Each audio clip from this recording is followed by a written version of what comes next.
Hello witches, it's Keldon. I hope you're all doing well. So every now and then I see something on the internet about witchcraft or Wicca or whatever that gets me, it gets this reaction out of me of like, are we still on this? Like, is this still a thing? So in this case, I'm talking about the claim that Gerald Gardner was nothing more than an old, fraudulent pervert, right? He was a liar and a deviant. This is something that, I don't know, I feel like it used to be a really popular thing that would come up. People would say this oftentimes when they're trying to invalidate Wicca. And for the most part, I thought that we were past this, but we're definitely not, or some people are not, because it's still coming up. And I want to talk a little bit about why, why this is not, it doesn't really hold any water when you look at it. So first, let's look at the claim that Gerald Gardner was a pervert, because I think this is the part of it that is really meant to shock people and get people to be like, yeah, Wicca's stupid and gross.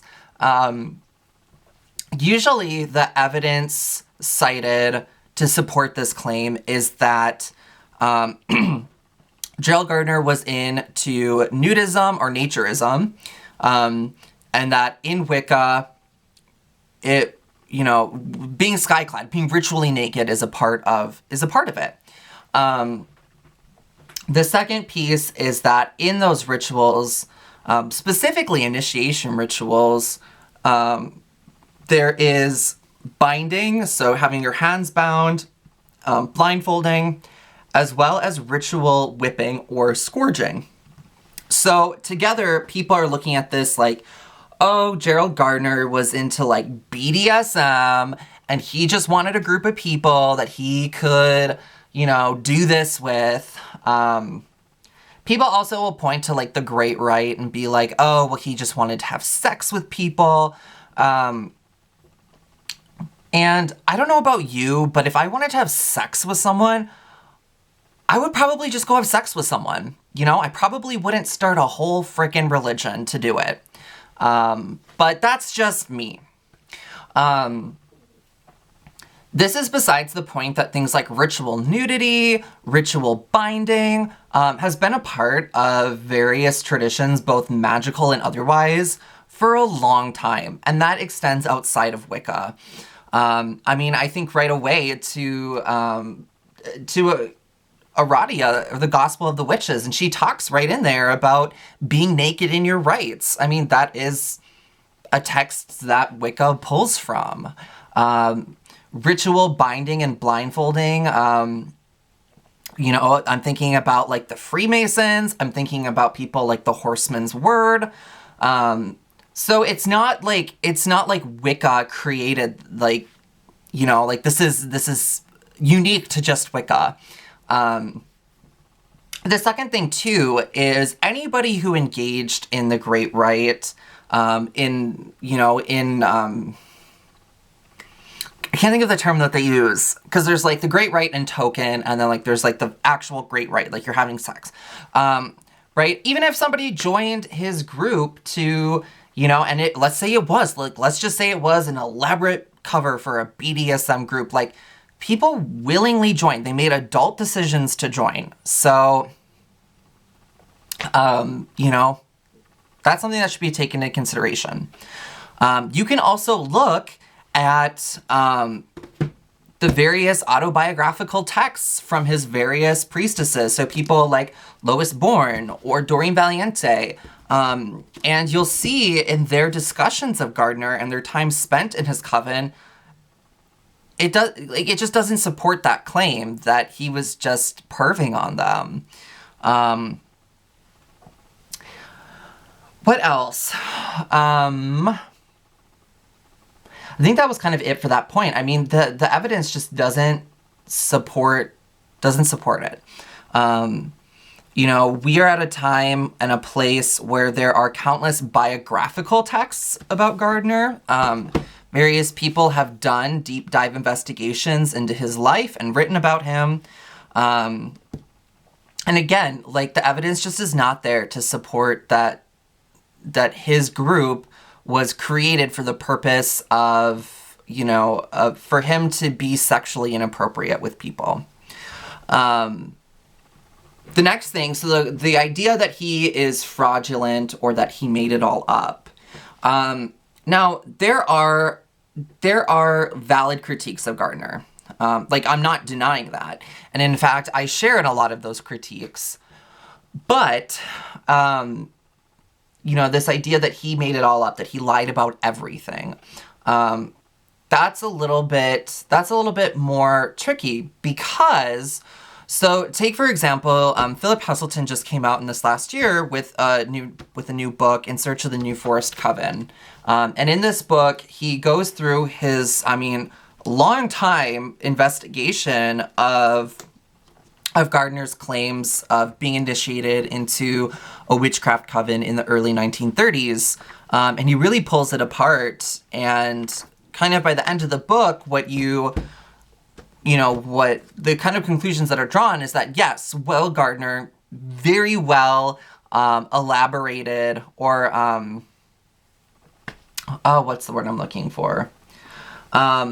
Exaggerated on a lot of his claims. There is evidence to suggest that he was initiated into some sort of group in the early 1930s. And it's from that group that then he went on to establish Wicca. Now, something else that needs to be taken into consideration is that at the same time that people are like, oh, well, Gerald Gardner's a liar, he made everything up, is that you can say that about many different, prominent figures in the modern witchcraft revival. People were elaborating or exaggerating stories to give themselves a sense of credibility. That's just a matter of fact. Alex Sanders, Robert Cochrane. So it's not like, again, it's not that that was just exclusive to Gardner. And also, like many other people have pointed out, even if Gardner made all of it up, right? He created a system that works for people. And I think it's very similar in a sense to traditional witchcraft even, right? Like we create practices based on folklore. We pull our information from folklore. Like, we don't know, like, for example, like, I'm thinking about the witch trials. Like, we don't know, we will never know if the people in the witch trials were actually doing the things that they claimed to be doing, the things that they confessed to. But they created a body of folklore that we can pull from to inspire and inform our modern craft. And it works, right? This kind of hinges on that idea of authentic witchcraft being witchcraft that works. So when you bring all of this mad rambling together, and I'm hoping what you get from this is really just that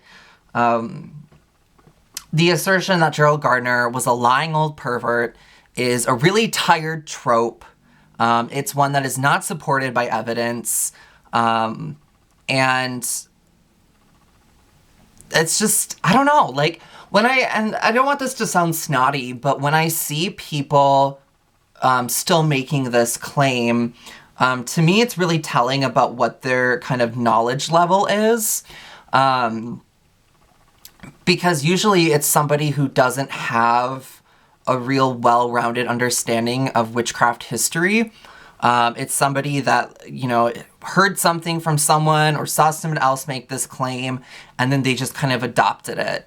Or it's somebody who, for whatever reason, wants to invalidate Wicca, and this is like, something that, that they have on hand that they feel validates their case. it's very similar to the way in which when people are still making claims, you know, that, oh, Wicca's just watered down witchcraft. It's all love and light and blah, blah, blah. Like, those are people who are looking at Wicca through a very limited lens, usually one that's based on negative stereotypes. So, it's usually a sign that somebody doesn't know what the fuck they're talking about. And that's the real tea. So, and I should caveat that because, right, I'm like, I don't want this to sound snotty. But if you are somebody who had heard that claim about Gardner and believed it and said it yourself, like, let this just be a learning opportunity, right? Like, we're all learning, and as long as you're willing to learn and to challenge yourself and have your opinions challenged. I mean, if somebody, and that's the thing, like, if somebody, like, you know, if you have information that suggests otherwise, like, if you have some, like, juicy piece of history that actually supports the claim that that Gardner was a pervy liar, let me know. But as it stands, and from what I've read and what I know, it's not true. So, until next time, take care.